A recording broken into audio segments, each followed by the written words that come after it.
Dames et Herren, ladies and gentlemen, mesdames, mesdemoiselles, messieurs, bienvenue dans cette vidéo, c'est Electron et aujourd'hui on va parler d'un langage qui pourrait se dire international puisqu'on va parler de la norme IP.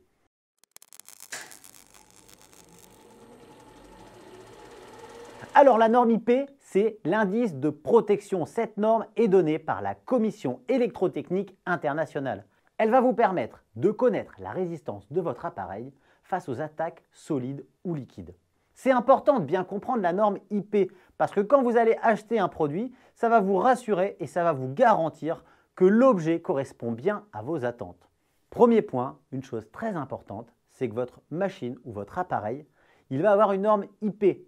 Si la norme est élevée, il est possible que dans la notice, vous ayez des indications très importantes.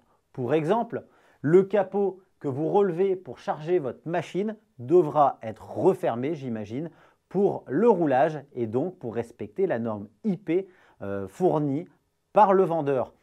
Il pourrait carrément vous exclure du SAV une mauvaise utilisation du produit parce que vous n'avez pas fermé un capuchon par exemple.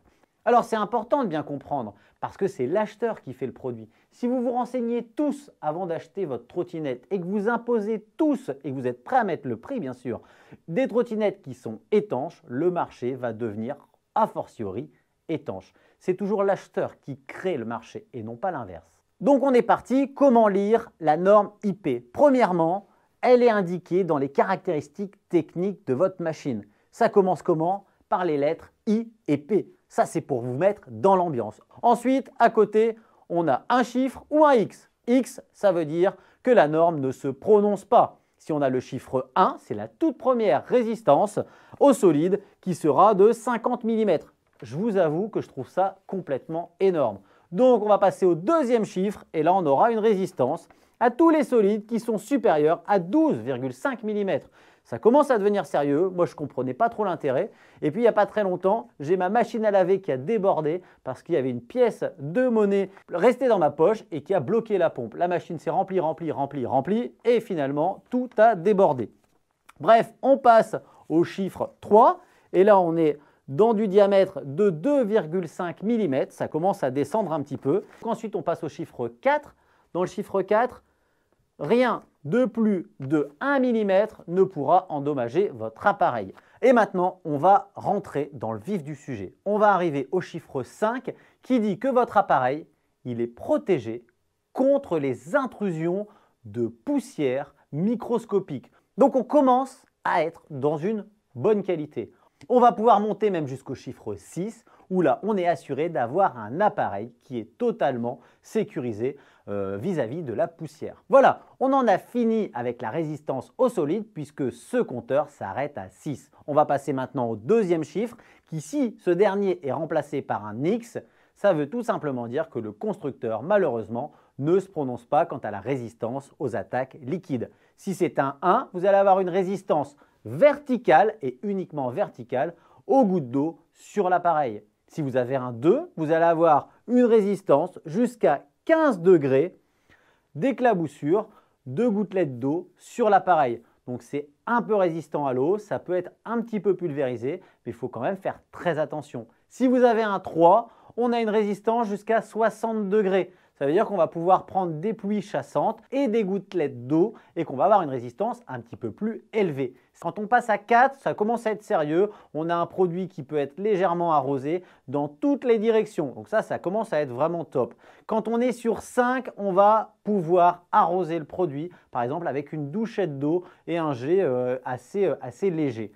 Quand on est à 6, on va pouvoir arroser encore plus fort le produit. Et là, on est sur quelque chose qui tient bien la route. Donc, retenez bien, quand on est IP 5, on est pas mal. Maintenant, quand on est IP 5, 6, on est encore mieux. On arrive au niveau 7 de la résistance au liquide. Et le niveau 7, c'est une immersion jusqu'à 1 mètre, 30 secondes. Ce qui est déjà pas mal. Niveau 8, c'est jusqu'à 1 minute. Et ensuite, le niveau 9, c'est de l'immersion totale. Sachant que là, ça commence à devenir un petit peu obscur et que l'IP n'est pas la norme la plus adéquate pour vraiment aller en profondeur dans l'eau. Moi, je pense qu'il faut surtout l'utiliser, c'est en extérieur, mais pas forcément pour aller faire un tour dans les fonds marins. Donc vous avez bien compris, le but du jeu d'un appareil électrique destiné à l'extérieur serait à minima d'avoir une protection IP 5, 6, on serait vraiment bien. Ça se fait actuellement pour des objectifs de qualité pour les appareils photo et je pense que c'est l'avenir 2021, peut-être 2022. Il faut quand même dire que les machines qui ne sont pas IP ne sont pas forcément à fuir. Il y a des machines qui sont très bien conçues, sur lesquelles il ne manquerait pas grand-chose. La 010X par exemple de l'année dernière, il y avait quelques petits orifices que j'ai simplement bouchés avec du silicone. J'ai rallongé un tout petit peu les garde-boue et je n'ai jamais été embêté. Pourtant, Dieu sait qu'elle en a vu cette machine et tout s'est très bien passé. C'est pareil pour la i2 qui n'est pas prévue pour rouler sous l'eau, mais il y en a beaucoup qui siliconent certaines parties pour en être tranquille et pour pouvoir rouler par tout temps.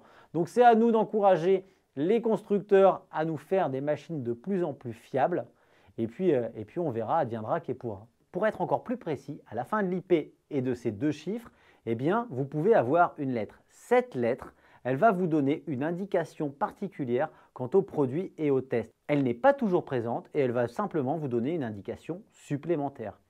Alors maintenant que vous allez être très attentif aux caractéristiques techniques de vos appareils électriques, il se peut que vous tombiez sur la norme IK. J'espère que vous n'allez pas vous faire trop mal. La norme IK, c'est la résistance contre les chocs. Donc ça va être dans le même principe, on va avoir des chiffres. Plus le chiffre est important, plus l'appareil est solide. Voilà, j'espère que cette vidéo, elle vous a plu. Si vous n'êtes pas encore abonné à la chaîne, eh bien abonnez-vous. Si vous avez peur de rater une de mes vidéos, vous activez la cloche, comme ça vous aurez une alerte. Si vous avez passé un bon moment avec moi, n'hésitez pas à mettre un pouce bleu, ça me fait toujours plaisir. Moi, ce que je vais faire tout de suite, c'est de vous dire à très bientôt et de vous souhaiter comme d'habitude de bons rides.